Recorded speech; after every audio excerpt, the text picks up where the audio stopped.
하나님의 임재는 신앙생활의 가장 깊고도 실제적인 경험입니다.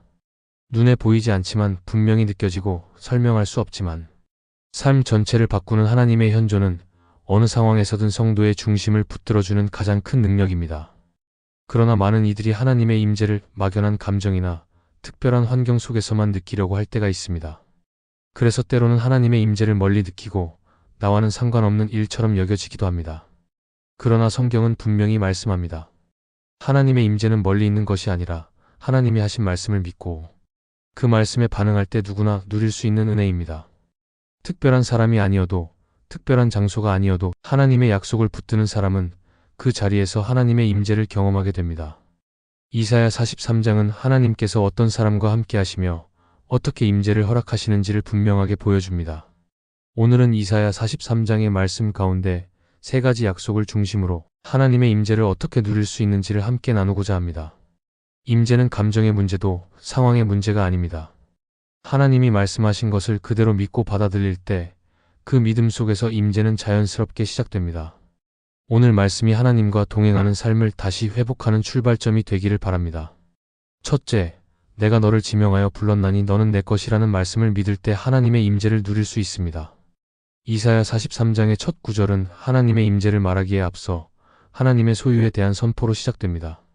야곱아, 너를 창조하신 여호와께서 지금 말씀하시느니라. 내가 너를 지명하여 불렀나니 너는 내 것이라. 이 말씀은 하나님의 임재가 어디서 시작되는지를 분명히 알려줍니다. 그것은 하나님께서 지명하셨다는 사실을 받아들이고 그분의 소유라는 정체성을 믿는 데서 시작됩니다.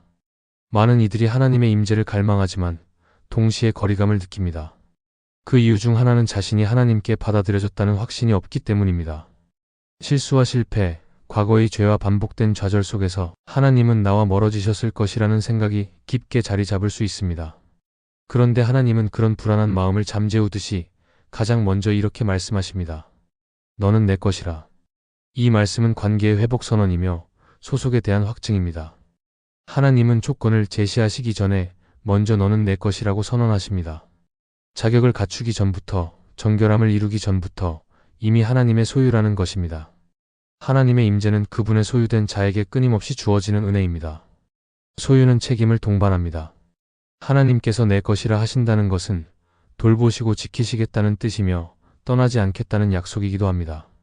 그리고 그 약속을 믿는 믿음이 있을 때 하나님의 임재는 현실이 됩니다.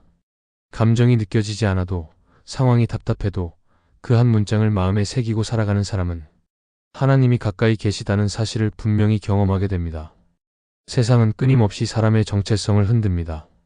조건을 따지고 실적을 요구하며 비교 속에 열등감을 심어줍니다. 그 속에서 하나님은 단호하게 너는 내 것이다라고 말씀하십니다. 이 말씀이 마음의 중심에 자리 잡으면 어떤 상황 속에서도 하나님의 임재를 인식할 수 있습니다.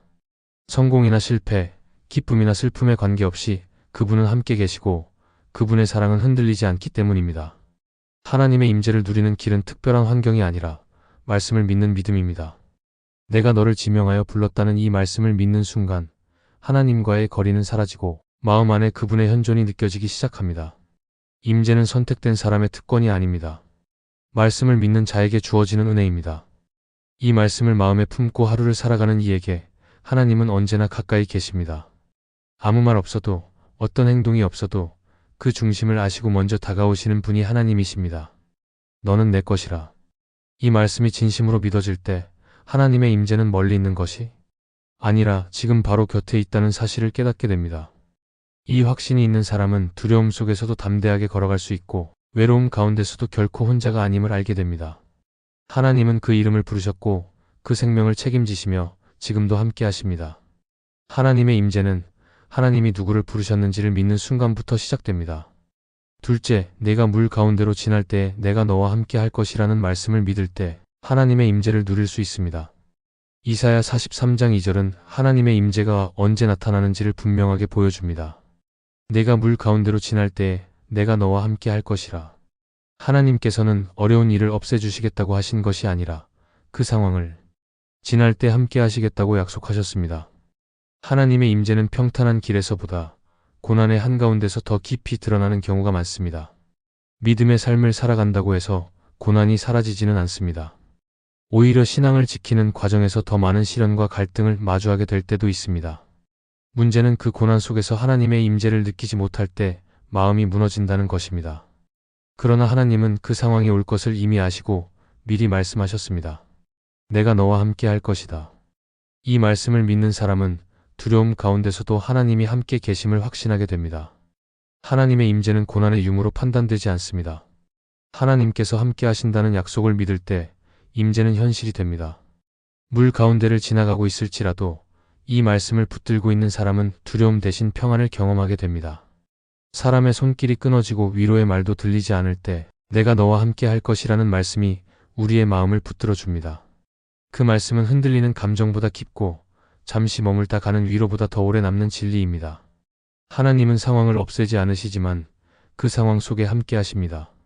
문제를 제거하시기보다 문제를 지나도록 이끄시는 분입니다. 그리고 그 과정을 통해 하나님의 임재는 더 선명해집니다. 깊은 시련 속에서 기도하는 사람은 이전보다 훨씬 더 간절하게 하나님을 찾게 되고 그 자리에서 하나님은 멀리 계시지 않고 곁에 계심을 알게 하십니다. 이 말씀은 단지 위기의 순간에 외우는 구절이 아닙니다. 삶의 기준이 되어야 할 말씀입니다. 물과 불은 인생에 반드시 찾아옵니다. 그때마다 하나님이 함께 하신다는 확신이 없다면 마음은 상황에 휘둘리고 삶의 방향은 쉽게 흔들리게 됩니다. 그러나 이 말씀을 아침마다 되새기고 하루를 시작하는 사람은 어떤 일을 만나도 중심을 잃지 않습니다. 내가 물 가운데로 지날 때에도 하나님은 함께 하십니다. 그 진리를 믿는 믿음이 자리를 잡을 때 하나님의 임재는 더 이상 멀게 느껴지지 않습니다. 감정이 없어도 해결되지 않은 일이 있어도 주님은 곁에 계십니다. 그리고 그분은 말씀이 믿어지는 사람에게 임재하십니다. 너는 내 것이라는 말씀이 진심으로 믿어질 때 하나님의 임재는 멀리 있는 것이 아니라 지금 바로 곁에 있다는 사실을 깨닫게 됩니다.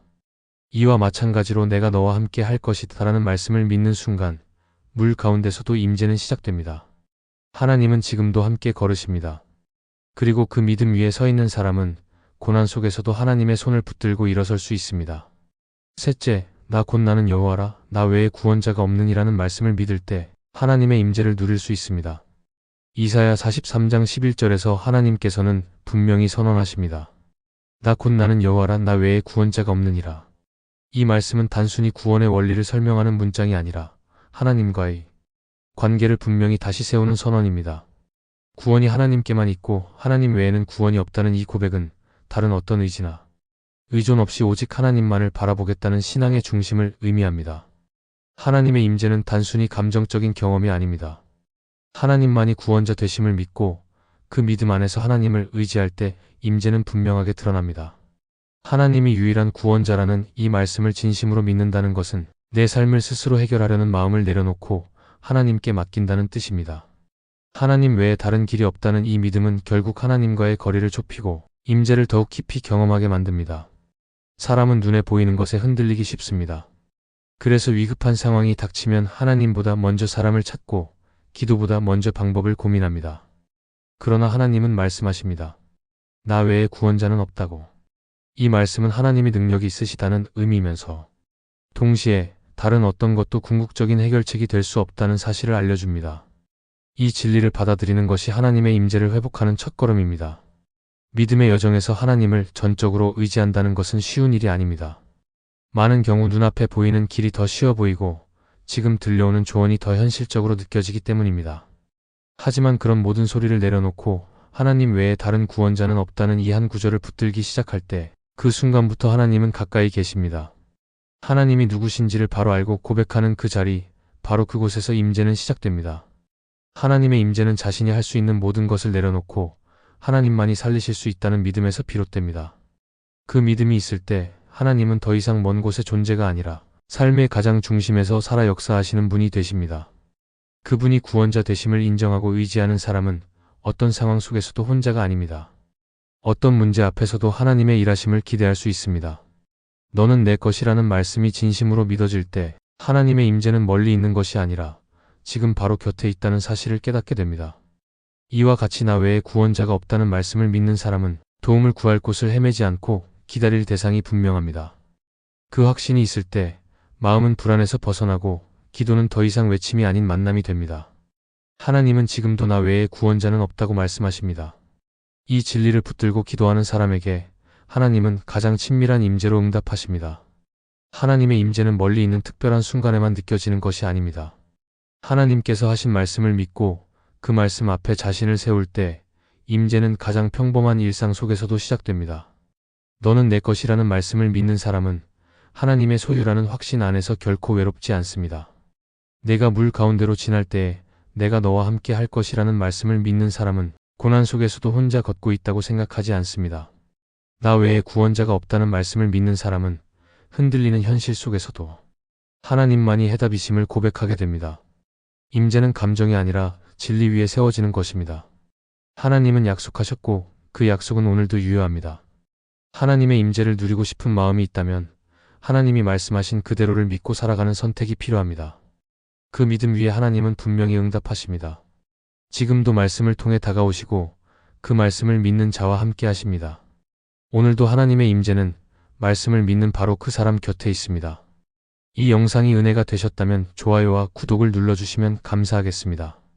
여러분이 눌러주시는 좋아요는 이 영상을 더욱 많은 크리스찬들이 보게 하는 은혜의 통로가 될 것입니다.